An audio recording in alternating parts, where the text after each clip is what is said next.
So thanks to last week's never-ending pasta bowl, I still have a freezer full of pasta and I'm still kind of stuffed filled with brownies. So tonight I'm just going to parboil some potatoes because I have to cook something and also read a classic poem. And tonight's classic poem is by an American poet named Carl Sandburg.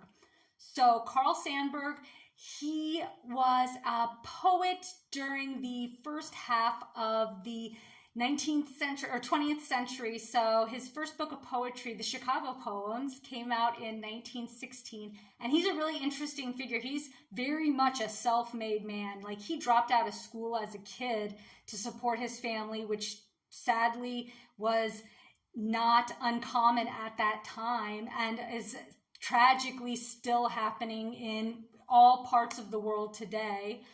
But he was a inequality crusader. He really launched a lot of different topics into the news, and he wrote a lot about racism in Chicago, and he was an advocate of basic needs and alleviation of poverty. He was a socialist. He did so much in his time. Like, he was just a perpetual motion machine, really just fighting the good fight for common people. And he's also notable for being one of the first poets to use the common language of the people in his poetry. So, you know, he wrote with the rough language of the everyday people.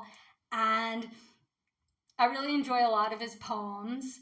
But the interesting thing is how he got his start. When we say self-made, he began as a newspaper salesperson. Like, he was a newsie. He was selling papers, and then he was selling advertising space in the papers, and then he was able to finally successfully get them to give him a job writing. All of this without any professional or educational training.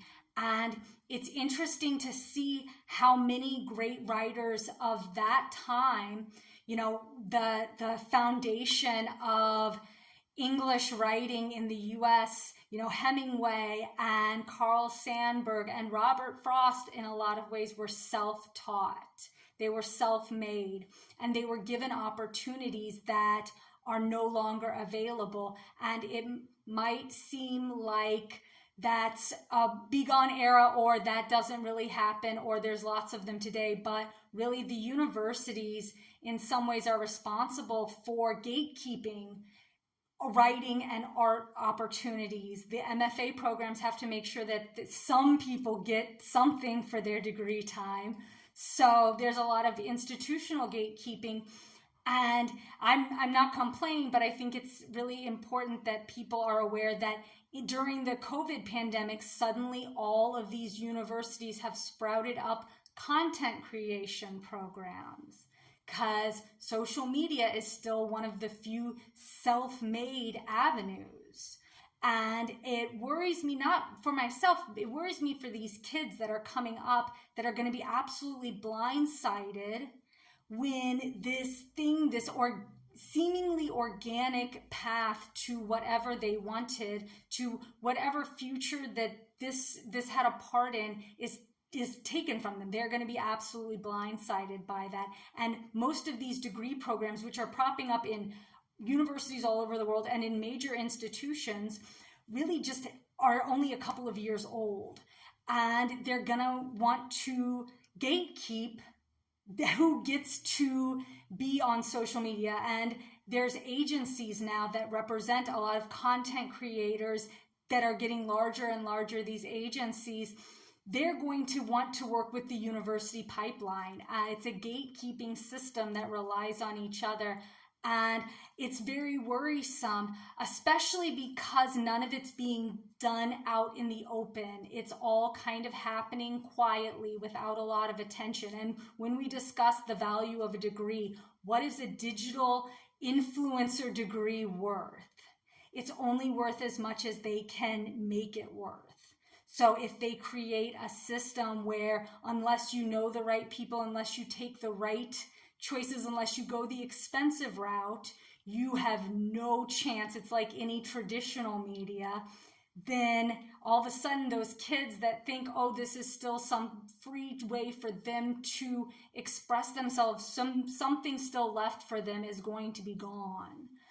And especially with the talk of the cost of universities and the questions of the value of degrees, I think the fact that universities are trying to edge into content creation, and instead of leaving that to traditional filmmaking or traditional media schools, that schools are coming up with their own content creation programs targeted towards this, it's really questionable. It's worrisome. And I think that it's going to blindside a lot of people when all of those gates are erected and they didn't see it coming. So I don't know, it worries me. I see institutional gatekeeping quite a bit. And in some ways it's necessary. I'm really happy that the person that pulls my tooth has some sort of experience and education to do that. But then on the other hand, like some fields, you have to wonder, are we not getting the best that we could because it's better that this person who paid their way in or this person who had the right connections is given that opportunity? A lot of people are complaining about nepotism in the arts.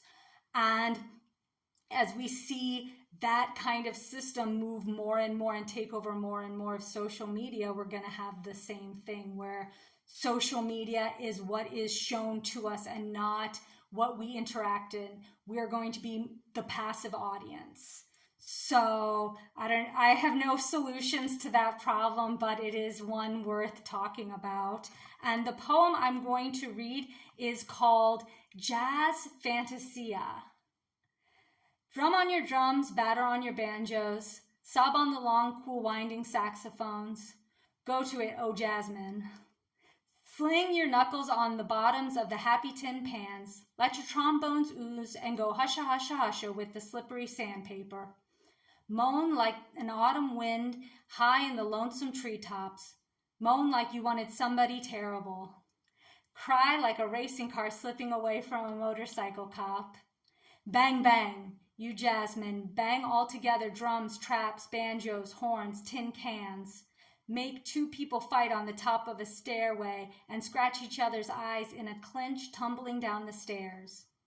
Can the rough stuff now, a Mississippi steamboat pushes up the night river with a hoo-hoo-hoo-oh, and the green lantern calls to the high soft stars. A red moon rise on the humps of the low river hills.